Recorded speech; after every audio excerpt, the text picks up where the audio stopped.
कुछ लोग शादी के लिए नहीं बने होते, उनको शादी नहीं करनी चाहिए, वो सुखी अपना जीवन ना बहुत सुखी तरीके से बिता सकते हैं।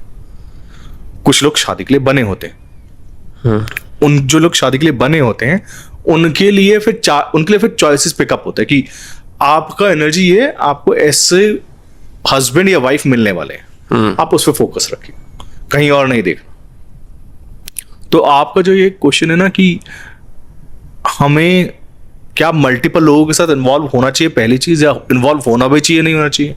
शादी का प्राइमरी फोकस क्या है कि मैं ग्रो करना चाहिए, मेरे आगे की संतति होनी चाहिए और खुश रहना चाहिए। हाँ। मैं घर जाऊं तो मेरे को दुख ना हो घर जाते वक्त, घर में घुसते वक्त मेरे को सना लटकाना पड़े, मेरे को खुशी हो घर जाते वक्त। यही तो है ना बेसिक शादी का मतलब, कि मैं अपने सुख दुख अच्छा बुरा सारा वक्त में बिता सकूं और वो मेरे को सपोर्ट करे।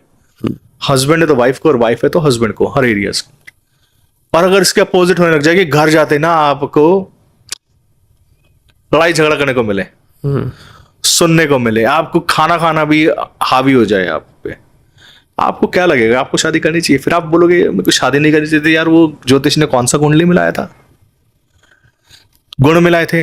और इसलिए ना मैंने स्पेशली एक कोर्स पढ़ाया कर्मा एंड रिलेशनशिप्स करके। मैंने बोला कि अगर तुम अभी भी वो कर रहे हो ना, कुंडली मिला के ऐसा शादी कर रहे हो, तो आप फूल्स पैराडाइज में जी रहे हो। But you are dismissing what people have been using as standard practice for years. हाँ जी, पर वो काम नहीं कर रहा ना सर, परेशानी ये है।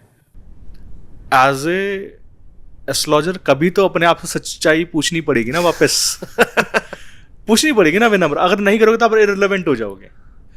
कभी तो अपने आप से पूछना पड़ेगा कि यार क्लाइंट के आपने 28 गुण मिलाए थे, क्लाइंट की बात नहीं बनी, तो कुछ तो आपने नहीं देखा ना। पर एस्ट्रोलॉजर ये भी तो बोल सकता है कि देखो हमने तो मिलाए थे, ऑन पेपर तो चलती है, आप लोग खुद ही इतने बदतमीज हो, हम क्या करें। ये भी एक वैलिड चीज है। तो ये चीज आपको शादी के पहले बतानी चाहिए थी कि सर देखो आप शादी के लिए बने नहीं हो, क्योंकि आपका ये कॉम्बिनेशन जो है ना इस शादी के लिए होता नहीं। ऐसा नहीं कि शादी हो नहीं सकती, हो जाएगी। अभी ना कुछ दिन पहले एक लड़का आया था, बेचारा कांप रहा था। किस लिए कांप रहा था? क्योंकि ना शुक्र की प्रॉब्लम है, शादी की प्रॉब्लम है, कि शादी गलत जगह हो गई है। आपके जब लाइफ में शादी गलत जगह हो जाती है ना, आप बोल रहे हो ना कि शादियां होनी बंद नहीं होती, क्योंकि सोशल प्रेशर ना, सबको लगता है कि वो लड्डू दिखाई दे रहा होता है। हाँ, सभी लोग शादी कर रहे हैं, whether they like it or not, they still marrying. They still marry, है ना। और उसके बाद वो जितनी जल्दी मैरी होते हैं फिर उतनी जल्दी अलग होने का सोचने लगते हैं। Now, हाँ, क्योंकि उनको अब उनकी आज़ादी के अंदर कोई बाधा बन रहे हैं।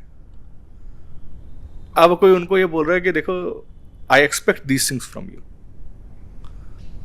वो चीज़ें उनको पसंद नहीं आती। चाहे वो इन लॉज बोल रहे हो, चाहे वो वाइफ कुछ एक्सपेक्ट कर रही हो हस्बैंड से। तो ये इंस्टीट्यूशन है ना, ये इसके रूल्स बदल गए हैं। तो इसलिए आप जो गुण मिलान करने की कोशिश कर रहे हो वो गुण मिलान काम नहीं करते सर। आपको अपने तौर तरीके पुराने वाले बदलने पड़ेंगे। There is a very scientific method to match charts, आपको उन पे जाना चाहिए। नहीं तो ऋग्वेद भी तो अगर आप मान नहीं है, कुंडली तो ऋग्वेद से निकली है ना बेसिकली। तो अब ऋग्वेद की बात मानिए कि 10 कोस दूर 10 पीढ़ियाँ, मतलब 10 फैमिलीज इधर 10 फैमिलीज उधर कोई ना होता तो आपके नाड़ी दोष वैसे भी नलीफाई हो जाता है। तो वो सारे के सारे रिचुअल्स आप फॉलो करो, पर आप तो कोई भी ऋग्वेद का कोई पोर्शन फॉलो नहीं कर रहे हो। तो आप तो ना किसी के पास गाय है, डिस्टेंस आपने मानना नहीं है, तो then why you are matching कुंडली? कहाँ से मैच कर रहे हो कुंडली? तो if you are matching, if you are talking about गुण काम नहीं करते। okay. क्योंकि वो लाइफस्टाइल ना हमारा रहा है, ना हम उस टाइप के लोग रहे हैं अब। तो जो हम नहीं हैं और उसको हम, आप बोल रहे हो कि मैं इस वैदिक काल का प्रोसीजर यूज करूंगा अपनी इस लाइफस्टाइल के साथ, तो सर आपको तो फिर ब्रह्म मुहूर्त में उठना चाहिए था। आपको at least chart is a requirement है। और सेकेंडली ना, मैंने बोला ना कि आपको ना रेड फ्लैग्स आने लगते हैं।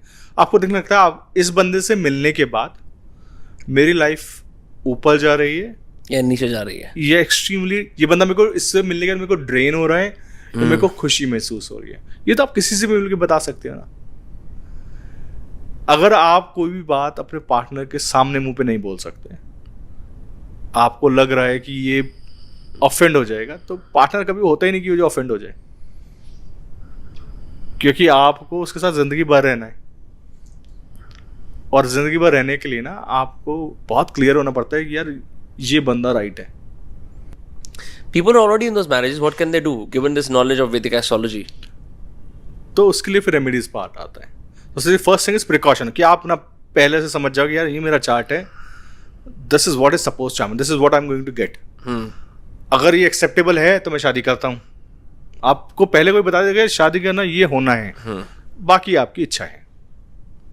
अभी तो कह सकते हो ना क्लाइंट को, बाकी आपकी इच्छा है, आपके ऊपर, आपने करनी है तो go ahead, but don't come again कि मेरे को प्रॉब्लम हो गया. क्योंकि बहुत सारे लोगों को मैं बोलता हूँ कि देख हो जाएगी, लेकिन ना डू नॉट कम बैक कि मेरे को प्रॉब्लम हो रहा है, क्योंकि प्रॉब्लम होगा. 110% बोल रहा हूँ प्रॉब्लम होगा. जिसकी हो चुकी है, बोलता हूँ उसके बाद ना वंस यू अंडरस्टैंड कि ये नेचर है, अब इसको काउंटर बैलेंस कैसे करना है, then you go into the world of remedies.